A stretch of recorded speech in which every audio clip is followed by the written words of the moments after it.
messages, codes, ciphers.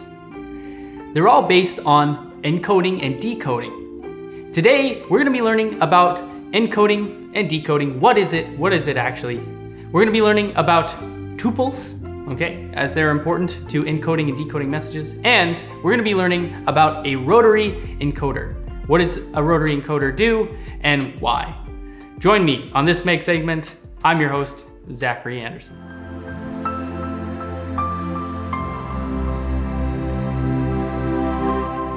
Howdy! So we're going to be learning about three different things. We're going to be learning about tuples, we're going to be learning about encoding and decoding, and we're going to be learning about this little guy, the Rotary Encoder. Now the way this thing works is there's a couple little switches in there, and as we turn it, we can hear that clicking sound. And every time we turn this thing, it's actually encoding the increment or decrement of an angle into little pulses that an electrical circuit can understand. And these have a variety of different applications. They can be used for incrementing or decrementing, say, the tuner in your radio, the volume of an amp, or possibly even lighting. So let's first talk about tuples. What is a tuple? Well, a tuple is an ordered list. And we've got some different statements down here, some different tuples, okay? So our first one here, we have 1, 2, 2, 5. And for a tuple, we care about the order, okay? We care about the order of the elements. So 1, 2, 2, 5 is not equivalent to this tuple here of 2, 1, 2, 5. Can we see how the 1s and 2s have been switched? So the order is very, very important. So these are two separate tuples. Not only is the order important, but also the number of instances of each element. Okay, so for example, 1, 2, 2, 5 is not equivalent to 1, 2, 5. Okay, they're different. Can we see that there are two 2s here and only one 2 there? Okay, so that is two very important pieces of a tuple. Okay, is the order and also the number of instances in your list. Okay, but we're going to talk about a special kind of tuple, a word. We're going to say howdy. Hello, hi, howdy. So language is actually an example of a tuple. Okay, it's an ordered list of symbols rather than numbers, and we can use howdy as our example here. Okay, so when we're encoding things or decoding things, we're actually switching between types of tuples. So we're going to define encoding as taking a generally understood tuple and converting it into a less well-known tuple, okay? And we're going to define decoding as taking a less well-known tuple and converting it into a more generally understood tuple. And as an example, we're going to use howdy, okay? So here we can see howdy. We've got five elements, right, in this ordered list. We've got H, O, W, D, Y, okay? And I'm gonna convert this, I'm gonna encode this into a set of numbers that I know, but you don't. So this is an example of how I'm reducing that generalized understanding, right? Because I have some information that you don't, right? So less people are gonna understand what this is. And this is actually used in a variety of transmissions between governments and military for keeping things very secret, very quiet, right? We want to send a message to somebody, but we don't want other people to hear what it is. We're going to encode it, we're going to encrypt it so that it's harder to understand. But sometimes we do that so that it's easier to understand. So it's a little bit different from encryption, but that is one purpose of encoding. So here I have encoded it into a set of numbers, 9, 16, 24, 5, and 26. Okay, and you'll notice that 26, that's actually the number of letters that are in the alphabet. So the way that I've encoded this is in a particular way. So what I've done is I've actually assigned a number to each letter of the alphabet. A being 1, B being 2, C being 3, all the way up to Z being 26. And what I've done is I've taken each letter in howdy and I've shifted it over by 1, okay? So for example, Y, I've shifted that to a Z. D, I've shifted that to an E. W, A, B, C, D, E, F, G, H, I, J, K, L, M, N, P, Q, R, S, T, V, W, X. So I've shifted that to an X, and so on and so forth. And then I've taken that letter, shifted over by 1, and I've converted it into its number and shown it up here, right? So let's take Y for example. So to encode this, I've moved y over 1, so it's z, and then I converted it to its number, 26. So 26 is y, right? Same for D. So D is normally the 4th letter. I move 1 over to E, and I convert it to a number, 5, right? And so I've done that for each of these letters. And you're gonna do the opposite to decode this message, okay? So if we're trying to understand what 26 is, right, we're gonna convert that to a letter, it would be Z.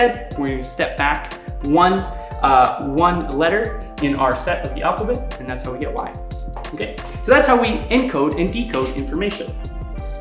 Now here, we can see a rotary encoder, okay? So this is a diagram of a rotary encoder, and there are 2 ways that we can turn this thing, okay? We can turn it clockwise or counterclockwise, all right? And we've already seen an example of a rotary encoder. And as we turn this thing clockwise, you can see that there are some white dots and some red dots here, okay? So these white dots, these are gonna represent our signal A, and these red dots are gonna represent our signal B, okay? And you'll remember that there was some clicking when we were moving that rotary encoder, and that clicking is actually some switches, okay? So switch A is going to open or close before switch B, okay? So as we turn this thing clockwise, switch A is always opening before switch B. And as we move counterclockwise, the opposite is gonna happen. So switch B is going to open before switch A. And that's how we can tell which way that we're turning around. And as we turn this thing, we're actually incrementing or decrementing the angle, okay?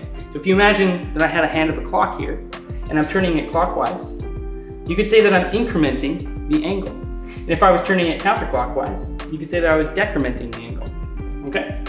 So we can encode that incrementing and decrementing of an angle into pulses. And that's what we're doing here. So that is the purpose of the rotary encoder, is to actually convert the incrementation and decrementation of angle into pulses, okay? So here we can see A comes before B, so A goes high before B, A goes high before B, A goes high before B. So that means that we are incrementing.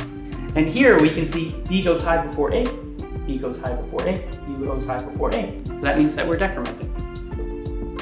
So now let's take a look at this cool simulation of what a rotary encoder really does. So here we can see that this is a programmed microcontroller, and it's simulating our rotary encoder. And we have 2 buttons here to act as though we're turning this rotary encoder. So you can imagine as I turn this thing, that's the equivalence of pushing the button. And every time I turn it up, I'm going to be incrementing the angle, and as I turn it down, I'll be decrementing the angle. And on the right side here, we can see 2 LEDs, and those are going to represent the pulses that we saw on the board. So let's go ahead, let's run the simulation, and we can see what's going to happen. So as I click increment here, you can see first we have A that goes high, and then we have B that goes high. So we'll do that again. So you can see that the A LED here lights up just before the B LED, and then it turns off just before the B LED as well. So there we go. So there's our pulses on A and B, and that's for incrementing. And as I decrement, you can see it goes the opposite way, right? So B is lighting up before A. B is lighting up before A. And so this is one way that we can encode these rotations into pulses that can then be understood by circuits. So we can actually tell what is the actual rotation of a rotary encoder based off of these electrical pulses. So your challenge for this video is to decode a message. So you remember the rule that we used to encode Howdy? Well, I want you to use the same rules in reverse to decode the following message. So here we go, I hope you're ready.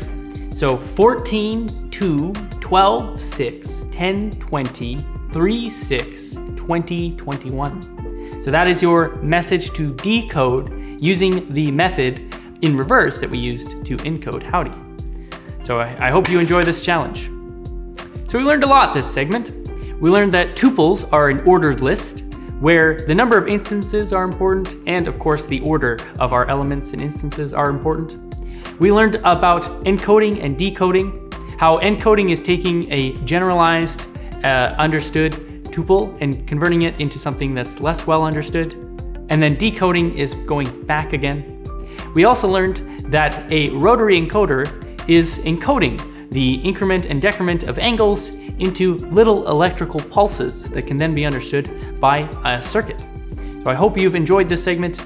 I'm Zachary, and I'll see you in the next one.